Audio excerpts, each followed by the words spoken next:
एक उससे ही ये सारा कुछ हो रहा है ना।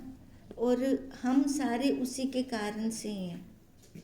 अगर वो ना हो तो कुछ भी नहीं बचेगा। जैसे हम एक उदाहरण ले रहे थे, मटके का उदाहरण ले रहे थे ना, मिट्टी है तो मटका है ना। अगर मिट्टी ना हो तो, और अगर हम मटके में से मिट्टी को निकाल लें तो कुछ बचता है? कुछ नहीं बचता। ऐसे ही वो चेतन, वो ब्रह्म सत्ता है, वो है तो हम सारे हैं। अगर वो ही ना हो तो क्या बचेगा फिर? कुछ नहीं, है ना। शून्य कहने के लिए भी हम लोग नहीं रह सकते। फिर हमारा ये चल रहा था कि उसी से ही अभिव्यक्ति सबकी हो रही है। ये शरीर, इंद्रियां, मन, बुद्धि आदि सभी जड़ प्रकृति से ही निर्मित है। ये जड़ है ना, जितना भी इसका मटेरियल है सारा, अपने आप कुछ नहीं कर सकता। ये उससे सत्ता लेकर ही ये सारा कर रहा है। तो इसका मतलब ये जड़ है, इसमें अपना कुछ नहीं है। जैसे ये पंखा जड़ है, करंट मिलेगा इसको तब ये काम करेगा, है ना। ऐसे ही ये इंद्रियां हमारी जो भी हैं, ये सारी जड़ हैं, जो मात्र उस चेतन आत्मा से ही निर्मित है। आत्मा के बिना ये अपना कार्य नहीं कर सकते। उसी चेतन के कारण ये अपने अपने विषयों को ग्रहण करती हैं। अब इंद्रियां देखो, अपने अपने विषय ग्रहण कर रही हैं, अपने ही विषयों के अंदर रत है। ये बाहर से कुछ दूसरा अलग से नहीं कर सकती। अब इनकी एक मर्यादा बनाई गई है। उसने जो सृष्टि बनाई है बहुत दिमाग लगाकर बनाई है, हम यूँ कह सकते हैं। और एक बार उसने जो कार्य सौंप दिया जिसको भी, वो वही कार्य कर रहा है, शुरू से लेकर, आदि से लेकर अंत तक। अब भी कर रहा है, आगे भी वो वैसा ही करेगा। पर मानव ऐसा है जो अपना कार्य नहीं कर रहा। अब मनुष्य को उस परमात्मा ने बनाया भी, तू अपने आप को जान, इसलिए फुल अंतःकरण दिया। अब फुल अंतःकरण मिलने के बाद भी वो अपने आप को ना जानकर क्या कर रहा है? वो संसार को जान रहे हैं ना, बाहर जान रहे हैं। बाहर जानना उसके लिए बहुत ज़रूरी हो गया है इस टाइम पे। पर कि जबकि बाहर जाकर भी उसको कुछ नहीं मिला है। हम अब तक हम बाहर थे, हमें क्या मिला बाहर जाकर? फिर रो पिट के फिर हम यहाँ आए हैं। फिर अब हम अपने आप को जान रहे हैं, अपने आप में स्थिति बना रहे हैं। अपने आप में स्थिति बनाकर फिर जैसे वो नाली का पानी गंगा में गया, एक हो गया ना। छोटी लाइन बड़ी लाइन से मिल गई तो एक हो गई। अब छोटी लाइन को हम दिखा नहीं सकते, कितनी थी वो छोटी लाइन, वो तो बस एक बड़ी लाइन में समा गई। ऐसे ही ये मनुष्य इस आकार में रहकर उस परमात्मा के अंदर समाए, फिर इसका अपना वजूद नहीं रहेगा। दिखने को दिखेगा, बाहर से ये आकार दिखेगा, पर उस आकार का कोई भान नहीं होगा। जैसे भुना हुआ चना, ताकत उन्हीं रहता है ना भुना चना, पर वो दोबारा नहीं उगता। अब ऐसे ये आकार उसके अंदर मिल जाएगा, कार्य पूरे करेगा, पर होगा वो कारण। पर दिखने में क्या आएगा? ये आकार दिख रहा है, कार्य दिख रहा है। क्यों? क्योंकि ये जो सृष्टि बनी है, इसको भव सागर का, भावों की है, इसलिए इसको भव सागर कहा। अब ये भव सागर खाली दृढ़ता से हम जो निश्चय कर लेंगे, अपने निश्चय से हमारा कल्याण होगा, उससे किसी और का कल्याण नहीं होने वाला और किसी और को पता भी नहीं चलेगा। भी हम अपने साक्षी आप हैं ना, इसलिए कहते हैं कि ये जितना भी काम हो रहा है, कार्य हो रहा है, उस चेतन कारण के कारण ही हो रहा है। अहंकार से लेकर देह पर्यंत और सुख आदि समस्त विषय जिस नित्य ज्ञान स्वरूप के द्वारा घट के समान जाने जाते हैं। अब अहंकार, अब उस परमात्मा को भी हम जान रहे हैं तो कैसे? अहंकार है ना, अंतःकरण है ना, अंतःकरण से हम जान रहे हैं। इसलिए उस परम पिता परमात्मा ने मनुष्य के अंदर फुल अंतःकरण दिया और खानियों में फुल अंतःकरण नहीं है। अब फुल अंतःकरण से हम चाहे तो बाहर संसार को जाने, चाहे अपने आप को जाने। अहंकार से लेकर देह पर्यंत, है ना, देह को भी हम उस अहंकार से जानते हैं। और जो सुख दुख आते हैं, विषय भोग आते हैं, उनको भी हम महसूस कैसे करते हैं? अहंकार से। मैं बनकर ना, वही अहंकार मैं बन के सुख दुख भी महसूस कर रही हैं। अब कहते हैं वो तो मैं बनी रहेगी तो ये सारे कचरा आता रहेगा। ये लोभ हो गया, काम हो गया, मोह अहंकार हो गया, ये सारा कचरा है। अब ये सारे आएंगी, गंदगी आएगी। कब आएगी? जब अहंकार मैं देह बन के ले रही हूँ उसको। और जब ये अहंकार मैं, देखो वो भी अहंकार है, वो भी अहंकार है। जब मैं वो अहंकार मैं अपने साक्षी रूप में आकर मैं जान रही हूँ मैं ब्रह्म हूँ, मैं परमात्मा हूँ, अगर वो भी मैं अहंकार से जान रही हूँ तो इसमें क्या होगा? मैं चौथी अटारी पे खड़ी हूँ। फिर नीचे आ जा रही हैं, आते जाते रहेंगे। मैं कहूँ कि इनका आना जाना बंद हो जाए, वो पॉसिबल नहीं है। वो आते जाते रहेंगे, पर क्या होगा? मैं देखती रहूँगी इनको। मैं तले ही नहीं आऊँगी, तले उसा तई टक्कर लग से ना। मैं तो उत्ते खड़ी हाँ, उत्ते खड़ी थी तो मैं देखती खड़ी हाँ। अब मैं वो देख रही हूँ, इतना काम है बस। इस काम, इतना काम हम कर लें ना तो भी हमारा काम बन जाएगा। समस्त विषय जिस नित्य ज्ञान स्वरूप के द्वारा, अब देखो समस्त विषय, अब जो ये समस्त विषय जितने भी विषय हैं, 5 विषय हैं ना, ये शब्द स्पर्श रूप रस गंध, ये 5 विषय हैं। इन 5 विषयों को मैं कैसे ले रही हूँ, कैसे किसकी सत्ता से जान रही हूँ? साक्षी।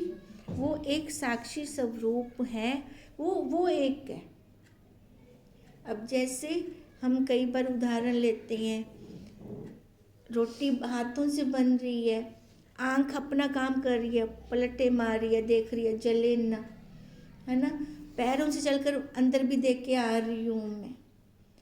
अलग अलग इंद्रियां अलग अलग काम कर रही हैं, पर सत्ता देने वाला वो एक परमात्मा, वो एक है। अब कहते तो बट मत, अलग अलग विषयों के अंदर बट मत। तो क्या कर, खाली एक उसके साथ जुड़ जा बस। अगर मैं एक उसके साथ जुड़ती हूँ तो एक होते हुए भी अनेक हो जाती हूँ, पर मेरी दृष्टि कहाँ रहेगी? एक में, है ना, वो दृष्टि हमारी एक में ही रहेगी। अब जैसे वो सूरज का प्रतिबिंब अनेक बर्तनों में पड़ रहा है, अलग अलग बर्तन है ना, सब में पड़ रहा है, पर सूरज एक है ना, सूरज एक है। अब ऐसे वो साक्षी अनेक है और इन सब अलग अलग बर्तनों में पड़ रहा है, अलग अलग इंद्रियों में पड़ रहा है, अलग अलग इंद्रियों में पढ़ते उस अनेक होता जा रहा है, पर हम बुद्धि में रखें क्या, खाली देखो हमारा कोई ज़्यादा काम नहीं है, हमारा काम है दृढ़ता करना, बस एक पर दृढ़ता करना, दृढ़ निश्चय कर लेना। वो दृढ़ निश्चय जैसे मैं करती हूँ तो घट के समान जाने जाते हैं। अब घट के समान, वो एक घट है ना, अब वो एक घट के, अब ये एक घट है, एक घट में वो बैठा खुद विराजमान है। मटका हो गया, एक घट मटका हो गया। मटका हमारी दृष्टि कहाँ जाए, आधार पर, है ना, मिट्टी पे, मिट्टी वही आधार, मटके पे नहीं, आधार पर, मिट्टी पर जाए हमारी दृष्टि। ऐसे ये घट से ही हम जाने जाएंगे।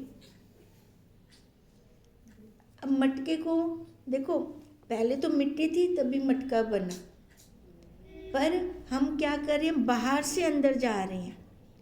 वैसे हैं क्या, अंदर से बाहर हैं। पर आपको हवा लगी ना दुनिया दी, बाहर दी हवा लगी ज़्यादा, और बाहर दी हवा लगी ज़्यादा तो बाहरों ही अंदर वैसो। मटके को देखकर जानूंगी कि मिट्टी है भाई, और कुछ नहीं है। अब ऐसे जाएंगे, वैसे अगर ऐसे जाते हैं, ऐसे जाकर बोला इनको सीधा थी होना पहुँच से भी, पहले मैं मिट्टी हम बाद में मटका बने। अहंकार से लेकर शरीर तक सभी पदार्थ जड़ प्रकृति से निर्मित है। सत्ता देने वाला कौन है, वही साक्षी। उस साक्षी से ये सारे जड़ पदार्थ निर्मित हो रही हैं, क्योंकि जड़ की तो अपनी सत्ता है ही नहीं, वो अपने आप कुछ कर सके, वो कर कैसे रहे, उससे सत्ता लेकर कर रहा है। तथा इनके सभी विषय उस एक ही चेतन आत्मा के घट के समान है। अब देखो, अलग विषय अलग अलग है, पर सब विषयों का आधारभूत वही साक्षी है।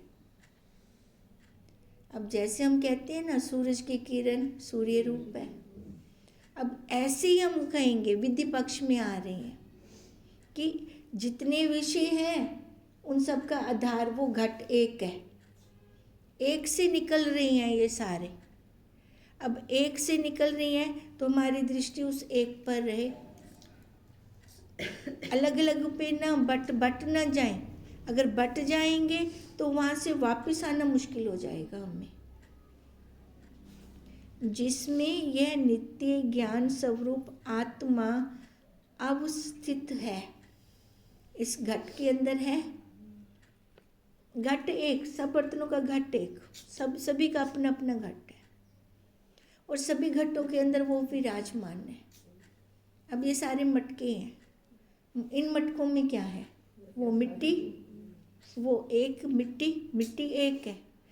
मिट्टी एक है, देखो मटकों की शेप अलग अलग हो सकती है, सुराही हो सकता है, दिया हो सकता है, वो छोटी कुन्नी हो सकती है, पर है क्या, सब में ओत प्रोत क्या है वो मिट्टी के बिना दूसरा कुछ मिलेगा, मिल ही नहीं सकता, होवे तब मिले। अब ऐसी सब में ओत प्रोत वही है वही एक, कुछ दूजा होवे तब मिले। जैसे मिट्टी के बर्तनों की शेप अलग अलग है, ऐसे ये 84 लाख योनियों की शेप अलग अलग है वही सारे। अब वही घट एक है, उस एक घट के अंदर वो खुद स्थित बैठा है। ये सभी आत्मा के द्वारा ही निर्मित है। अब जितने घट हैं ये सारे मिट्टी के द्वारा निर्मित है। अगर मिट्टी ना हो तो कोई घट नहीं रहेगा, सब निर्मित नहीं है। अपने आप को कौन बना सकता है कुछ, मिट्टी ना होवे मैं आकर घड़ा बनाते दिखा, पॉसिबल ही कहनी। यही नित्य अखंड अनुभव रूप अंतर आत्मा पुराण पुरुष है। अब कह रहे हैं ना, यही एक अखंड अनुभव करना है हमें, अखंड, जो खंड खंड नहीं होता। आकार खंड खंड हो जाएंगे, पर आधार आधार एक रहेगा। आधार को कोई खंड खंड कर ही नहीं सकता। अब वही परमात्मा एक है। कहते हैं इसका अनुभव करना है। कैसे? अंतर आत्मा। अब अनुभव कैसे करेंगे हम? अपनी आत्मा से। क्यों? क्योंकि ये आत्मा और वो परमात्मा, इनकी एकता है। बाहर आकारों की एकता नहीं है। पहले उसके लिए हमें पहले क्या जानना पड़ेगा? अपने आप को, है ना, अपनी सूक्ष्म को जानना पड़ेगा। उस सूक्ष्म की अनुभूति लेनी पड़ेगी इस स्थूल को हटाकर, स्थूल से दृष्टि हटाकर। यहाँ से दृष्टि हटेगी तब काम बनेगा हमारा, तब हम सूक्ष्म को जानेंगे। तभी तो हम कहते हैं ध्यान करें, समाधि करें। ध्यान समाधि का फल क्या है? स्थूल उतरता है, क्रिया में स्थूल चढ़ता है। जितना कर्म करते हैं, कर्म इंद्रियों से होगा ना, स्थूल से होगा। अगर हम कर्म करते रहेंगे स्थूल को हटा नहीं पाएंगे। तो पहले स्थूल हटाना बहुत जरूरी है। जैसे फ़ोन की चार्जिंग एक बार कर देते हैं ना, फ़ोन चलता रहता है। फिर ऐसी इसकी चार्जिंग सुबह ध्यान समाधि के द्वारा पहले करनी पड़ेगी हमें। ये करने के बाद फिर जरूरी नहीं है, एक बार करते करते करते इस स्थूल को उतार कर रख दें, फिर वो अपने आप की अनुभूति होएगी, अपने आप को जानेंगे फिर हम। अब जब वो अपने आप को जानते हैं फिर समझ में आता है भी ऊंधी सत्ता नाल कम थींदा पे। फिर स्थूल नहीं चढ़ता। अगर अपने आप को ना जाने, इसको उतारे ना स्थूल को, और क्रिया में लगे रहेंगे, स्थूल पक्का होता जाएगा। वाणी से बोलते रहेंगे मैं शरीर नहीं हूँ, काम बनेगा नहीं। भी सदियाँ, मैं कहती हूँ सदियाँ भी छोड़ो, जन्मों के जन्म, पता नहीं कितने जन्मों से, युगों के युग लग जाएंगे। पहले इसको बिठाकर उतारना पड़ेगा। ध्यान समाधि जरूरी है न्यून ज्ञानी के लिए, न्यून मुमुक्षु के लिए, जिज्ञासु के लिए, जो अभी चल रहा है, जिसने चलना शुरू की है। एक बार बच्चा चलना शुरू करता है ना, पहले उंगली पकड़ती है ना माता या पिता, जब लेकर जाते हैं उंगली पकड़ कर ले जाते हैं, उसके बाद खुद भागता है वो। फिर उसको उंगली पकड़ाने की जरूरत नहीं होती ना, माँ बाप पकड़ते हैं। अब ऐसे ही पहले वो उंगली पकड़ानी है। इसको उंगली पकड़ने का क्या मतलब है? टाइम देना है। पहले बैठकर इसको उतारना है स्थूल को। जैसे ये उतर जाएगा फिर उसके बाद फिर जरूरत नहीं है इसको। यही नित्य अखंड अनुभव, अंतर आत्मा, पुराण है। ये बहुत सदियों से देखो, जितने भी ब्रह्म ज्ञानी हो गए हैं उन सबकी अनुभूति क्या है? एक अनुभूति एक है ना, अलग अलग तो नहीं है सबकी अनुभूति। तभी का पुराण है और वही पुरुष है, चाहे वो स्त्री वेश में ही क्यों ना हो, जिसने अपने आप को जान लिया, जो सदा एक रूप तथा बोध मात्र है। अब बोध क्या है? साक्षी, जानना, वही ज्ञान स्वरूप। हम दिखा नहीं सकते किसी को, दिखने में आकार आएगा, आधार की अनुभूति होगी, तथा जिसकी प्रेरणा से वाग आदि इंद्रियां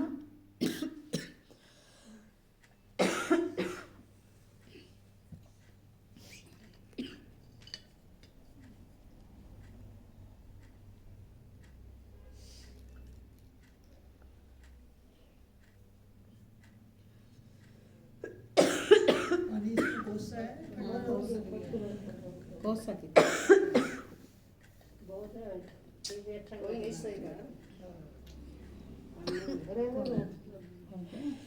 वजन हो गया